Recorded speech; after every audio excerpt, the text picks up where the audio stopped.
That makes me a unique strength sport athlete is I compete both in Olympic weightlifting and in strongman. It's important to know when doing the jerk, why we're doing the jerk. And the reason for doing the jerk is because it's the most efficient way to put the most amount of weight overhead. So if you're in a strongman competition or an Olympic lifting competition, or even in your training, you're gonna be able to get the highest amount of weight possible over your head through the jerk. I like to just take my thumb and put it on that knurling line, okay? And then I'm gonna wrap my hands around the bar, step underneath, and I'm just gonna take it into this rack position right here. Now, it's important to know where the bar is sitting in my hand. It's not too far back, okay? And in almost like my fingertips, it's right on the hard part, the heel of the palm. So I'm laying that bar straight here. And the reason we wanna do that is to just get bone on bone. So we have palm right to elbow, right to shoulder, then you're gonna have a nice strong base. So one more time.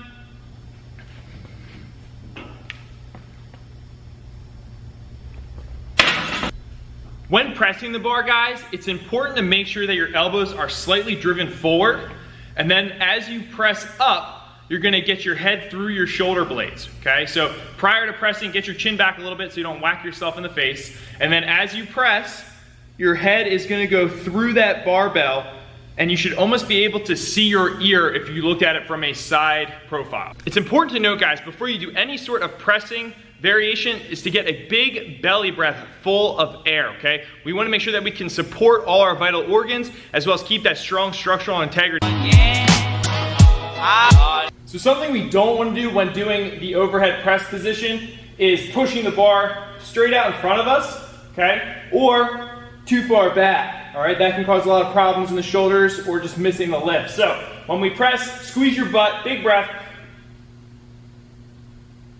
just like that. Okay guys, now that except we're gonna add leg drive.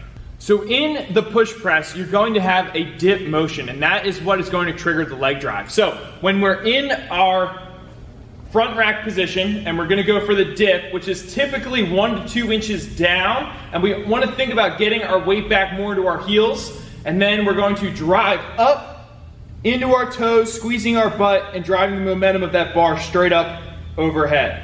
It's important, guys, when you're doing your dip, that the knees go out and not forward, okay? So when you're dipping down for that inch or two, drive the knees out. You should feel the tension on the outside of the legs and not forward into the quads, and that can cause the bar to drop forward in your press.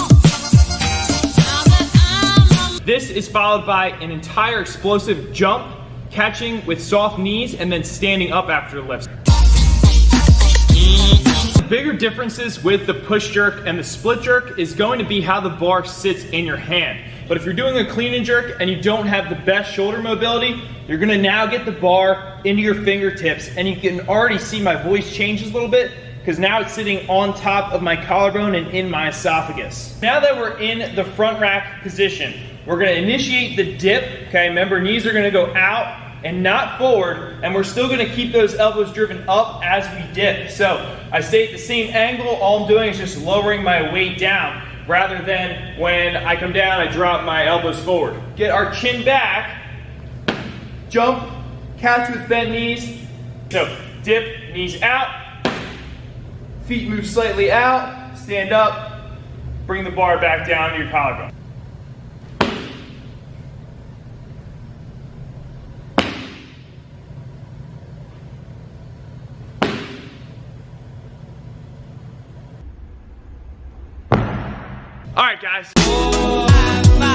Alright guys, so when doing the split jerk, we want to make sure we start with our feet hip width apart, okay? And from there, all I like to do is jump and get into a lunge position. Then I want to drop my back knee, and if I can get up and down in a comfortable manner, this is typically a good position for your split jerk. As you can see, my front foot is going to be slightly turned in, and my back foot is going to be turned in just like a kickstand. We're not going to be too tight walking a tightrope. We're going to have a wider base angle, and then from there, we always step back first with our front foot, and then back foot to meet. Just take a piece of chalk. You're going to find your starting positions around that foot. From there, go into your split position. Now, if this feels comfortable, there should be about a 60-40 weight distribution here. You should feel nice and secure in this position. From there, you're gonna do a horseshoe around your front foot, get nice and athletic, and around your back foot, okay? From there, front foot, back foot. So, act like we have a barbell, we're gonna dip, hit it. I was a little too shallow with my front foot, so I'm gonna come back to center, get set, dip, drop in, looking a little better each time.